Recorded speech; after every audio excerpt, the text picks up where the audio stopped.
امام حسن اور حسین بیمار ہو گئے تو حضرت فاطمہ نے منت مانگی، یا اللہ میرے بچوں کو شفا دے، میں 3 روزے رکھوں گی۔ اللہ تبارک و تعالیٰ نے بچوں کو شفا عطا فرما دی۔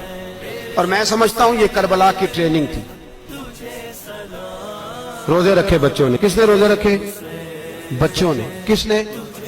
7-8 سال کی عمریں بچوں کی۔ حضرت علی فرماتے ہیں جب میں نے دیکھا نا میرے بچے بھی روزے سے ہیں تو میں کہیں سے تھوڑے سے جون لایا۔ یہ شہزادے ہیں کائنات کے سب سے بڑے۔ فرماتے ہیں میں نے بی بی پاک کو دیے تو سیدہ پاک نے جون پیسے روٹیاں پکائیں، اور جب عین افطاری کے وقت کھانا سامنے آیا تو دروازے پہ بھکاری آیا۔ عین بڑا بے نیاز ہے اللہ، عجیب رنگ ہے مالک کا۔ عین افطاری کا وقت جب آدمی کہتا ہے کہ فٹافٹ ہو جائے، بھکاری دروازے پہ آیا اور اس نے صدا دی، او میرے رسول کے گھر والوں، کئی دنوں سے روٹی نہیں کھائی۔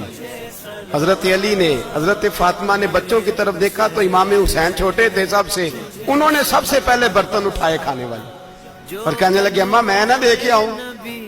حضرت فاطمہ رشک کرنے لگیں، مصطفیٰ کے نواسے باہر گئے، اپنے حصے کا کھانا وَيُؤْثِرُونَ عَلَىٰ أَنفُسِهِمْ وَلَوْ كَانَ بِهِمْ خَصَاصَةٌ۔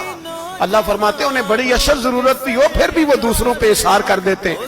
وہ کھانا باہر امام حسین دے آئے، پانی سے روزہ کھولا، کھجورے کھائی، لیٹ گئے، سویرے کھجورے کھائی، روزہ رکھ لیا۔ شام ہوئی تو حضرت علی فرماتے ہیں میں پھر اگلے دن کے روزے کے لیے جون لایا، فاطمہ نے پیچھے روٹیاں پکائیں۔ 2 دنوں کی بھوک تھی پر مالک تو بڑا بے نیاز ہے۔ آزمانے پہ آیا تو اس رنگ میں عین افطاری کے وقت دروازے سے آواز نکلی، اور مانگنے والے نے کہا کہ بھوکا بھی ہوں اور یتیم بھی ہوں، یتیم ہوں۔ حضرت فاطمہ کہنے لگی بیٹا دیر نہ کرنا، یتیم کا پیٹ بھرنے میں دیر نہیں ہونی چاہیے۔ کھانا باہر چلا گیا، پانی سے روزہ، کھجورے۔ شہزادے ہیں شہزادے، یہ 2 جہاں کے شاہ ہیں، پاس کچھ رکھتے نہیں، 2 جہاں کی نعمتیں ہیں ان کے خالی ہاتھ میں۔ کھجور پانی سے افطاری بھی، سحری بھی، سویرے پھر اٹھے، روزہ رکھا، تیسرا دن ہے، تیسرا۔ ذرا دل پہ ہاتھ رکھنا، بچہ ایک رات بھوکا ہو تو اماں سوتی نہیں۔ اور میں کہا کرتا ہوں اماں فالج والی ہو نا، فالج والی ماں، فالج زدہ، تو آدھی رات کو اس کا بیٹا جوان کہے تھوڑی بھوک لگی ہوئی تھی تو اماں کو رینگنا بھی پڑے تو وہ رینگ کے بھی جاتی ہے، روٹی پکاتی ہے، کہتے ہیں میرا لال بھوکا نہ سو جائے۔ اور مصطفیٰ کی بیٹی سے زیادہ بچوں سے کون پیار کر سکتا ہے؟ اور 3 دن کے بھوکے بچے، تیسرا دن آیا، بڑے حوصلے سے بی بی کہہ دیتی ہے چھوڑو ان کا تو کام ہے، یہ تو آتے رہتے ہیں، میرے بچے بھوکے تم پہلے روٹی کھاؤ۔ لیکن میرے بھائی کربلا ایسے نہیں سجتی۔ یہ جو برگر کھا کے ناراض ہونے والے بچے ہوتے ہیں یہ میدانوں میں نہیں نکل پاتے، ان کے لیے مشکل ہوتا ہے۔ حضرت فاطمہ نے، حضرت علی نے ڈیوٹی کی، ڈیوٹی اپنے بچوں کو تیار کیا کربلا کے لیے۔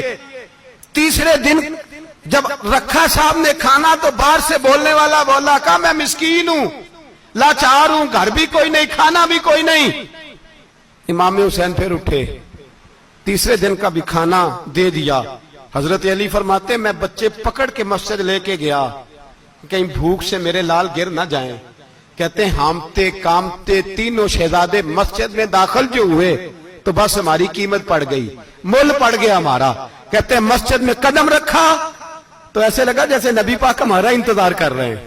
فرماتے ہیں تیسرے دن کی مغرب پڑھنے گئے تو حضور نے تینوں باپ بیٹوں کو چہرے دیکھے، فرمایا علی یہ جبریل کھڑے ہیں اور فرما رہے ہیں تیرے 3 دن کا عمل خدا کو بھی بڑا پسند آیا ہے، محمد مصطفیٰ کو بھی بڑا پسند آیا ہے۔